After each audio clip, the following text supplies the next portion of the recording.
आदरणीय प्रधानमंत्री जी, उत्तर प्रदेश के आदरणीय मुख्यमंत्री जी, आदरणीय राज्यपाल महोदया, देश के आज विद्यमान सभी पंथ संप्रदायों का प्रतिनिधित्व करने वाले हमारे संत ऋषि आचार्य गण और समाज के सब स्तरों का प्रतिनिधित्व करने वाले निमंत्रित महानुभाव, आज का आनंद शब्दों में वर्णनातीत है और उसके वर्णन करने का प्रयास इसके पहले के वक्तव्यों में अच्छा हो गया है। यह भी बता दिया गया है और हम जानते भी हैं कि आज अयोध्या में रामलला के साथ भारत का स्व लौट के आया है।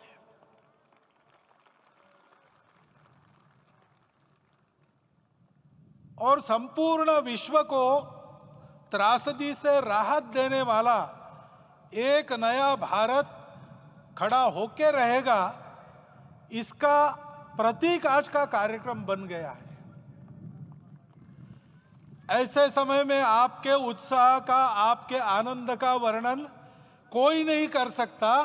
हम यहां पर अनुभव कर रहे, पूर्ण देश में यही वातावरण है।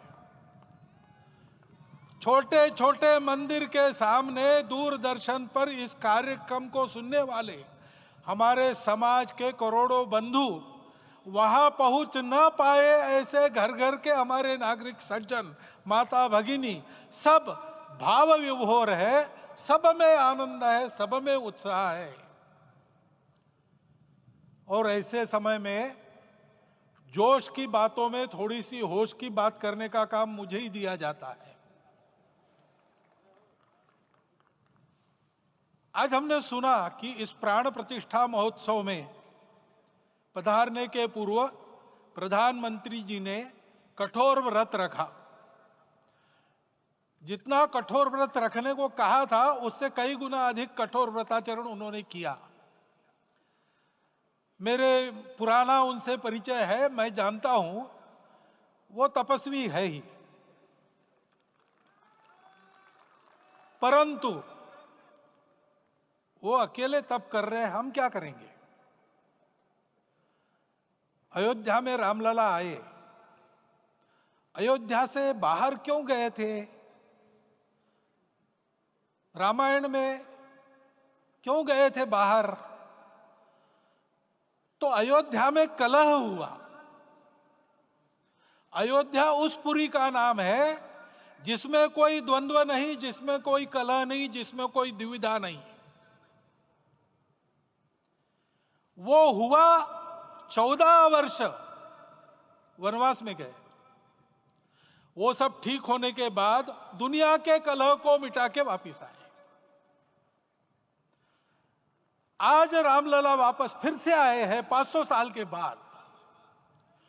जिनके त्याग, तपस्या, प्रयासों से ये सोने का दिन आज हम देख रहे, सुवर्ण दिवस देख रहे, उनका स्मरण प्राण प्रतिष्ठा के संकल्प में हम लोगों ने कहा, आपने सुना होगा, स्मरण किया।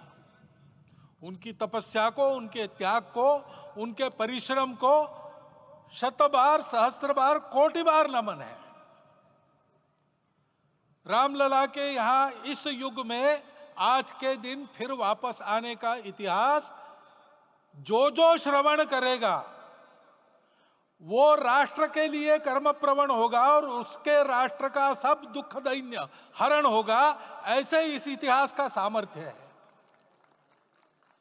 परंतु उसमें हमारे लिए कर्तव्य का आदेश भी है। प्रधानमंत्री जी ने तप किया, अब हमको भी तप करना है। राम राज्य आने वाला है, वो कैसा था? दैहिक दैविक भौतिक तापा, राम राज नहीं कहु व्यापा। सब नर करहि परस्पर प्रीति, चलहि स्वधर्म निरत श्रुति नीति। सब निर्दंभ धर्म रत पुनि, नर अरु नारी चतुर सब गुनी। सब गुणज्ञ पंडित सब ज्ञानी, सब कृतज्ञ नहीं कपट सयानी। राम राज्य के सामान्य नागरिकों का जो वर्णन है, हम भी इस गौरवमय भारतवर्ष की संतानें हैं। कोटि कोटि कंठ उसका जयगान करने वाले हमारे हैं। हमको इस प्रकार के व्यवहार को रखने का तप आचरण करना पड़ेगा। हमको भी सारे कलह को विदाई देनी पड़ेगी। छोटे छोटे परस्पर मत रहते हैं, छोटे छोटे विवाद रहते हैं, उसको लेकर लड़ाई करने की आदत छोड़ देनी पड़ेगी। आखिर है क्या? ये बात बताई। वो सामान्य नागरिक कैसे थे? निर्दंभ, प्रामाणिकता से आचरण करने वाले, केवल बातें करने वाले नहीं और बातें करके उसका अहंकार पालने वाले नहीं थे। काम करते थे, आचरण करते थे और अहंकार नहीं था। ऐसे वो थे और धर्मरत थे। यानी क्या थे? इस पर कठिन भाषा में प्रवचन बहुत लंबा हो सकता है, लेकिन थोड़े में धर्म के जो 4 मूल्य जिनकी चौखट पर धर्म है, ऐसा श्रीमद् भागवत में बताया है, सत्य, करुणा, शुचिता, तपस, उसका आज हमारे लिए युगानुकूल आचरण क्या है? तो सत्य कहता है कि सब घटों में राम है, ब्रह्म सत्य है, वही सर्वत्र है। तो हमको ये जानकर आपस में समन्वय से चलना होगा, क्योंकि हम चलते हैं, सबके लिए चलते हैं, सब हमारे हैं, इसलिए हम चल पाते हैं। और इसलिए आपस में समन्वय रखकर व्यवहार करना, यह धर्म का पहला जो पैर है, सत्य, उसका आचरण है। करुणा दूसरा कदम है, उसका आचरण है सेवा और परोपकार। सरकार की कई योजनाएं गरीबों को राहत दे रही, सब हो रहा है, लेकिन हमारा भी कर्तव्य है, ये सब समाज बांधव हमारे अपने बंधु है। तो जहां हमको दुख दिखता है, पीड़ा दिखती है, वहां हम दौड़ जाए, सेवा करें, दोनों हाथों से कमाएं, अपने लिए न्यूनतम आवश्यक रखकर बाकी सारा वापस दे, सेवा और परोपकार के माध्यम से। यह करुणा का अर्थ आज है। शुचिता पर चलना है, यानी पवित्रता होनी चाहिए। पवित्रता के लिए संयम चाहिए, अपने को रोकना है। सब अपनी इच्छाएं, सब अपने मत, सब अपनी बातें ठीक होंगी ही ऐसा नहीं, और होगी तो भी अन्यों के भी मत है, अन्यों की भी इच्छाएं हैं।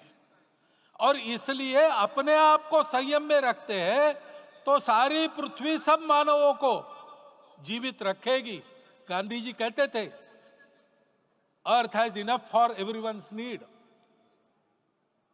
But it cannot satisfy everyone's greed. तो लोभ नहीं करना, संयम में रहना और अनुशासन का पालन करना, अपने जीवन में अनुशासित रहना, अपने कुटुंब में अनुशासन रहना, अपने समाज में अनुशासन रहना। सामाजिक जीवन में नागरिक अनुशासन का पालन करना। भगिनी निवेदिता कहती थी कि स्वतंत्र देश में नागरिक संवेदना रखना और नागरिक अनुशासन का पालन करना, यही देशभक्ति का रूप है। इससे जीवन में पवित्रता आती है। और तपस का तो मूर्तिमान उदाहरण आपके सामने आज दिया गया। व्यक्तिगत तपस तो हम करेंगे, सामूहिक तपस क्या है? संगच्छध्वम संवदध्वम सम वो मनांसी जानता। हम साथ चलेंगे, बोलेंगे आपस में, उसमें से एक सहमति का संवाद निकालेंगे, एक ही भाषा बोलेंगे, वो वाणी मन वचन कर्म समन्वित होगा और मिलके चलेंगे, अपने देश को विश्व गुरु बनाएंगे। ये तपस हम सबको करना है।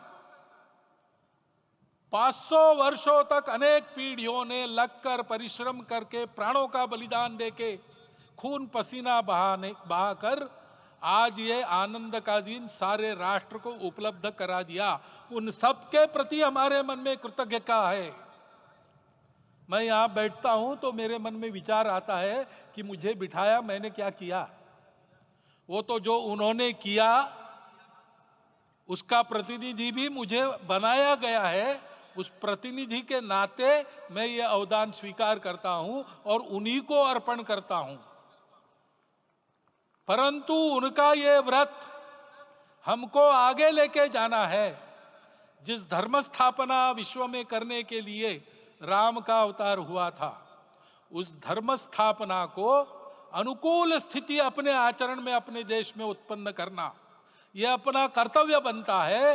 रामलला आए हैं हमारे मन को आह्लादित करने के लिए, उत्साही करने के लिए, प्रेरणा देने के लिए, साथ साथ इस कर्तव्य की याद दिलाकर उसमें कृति प्रवण करने के लिए आए हैं।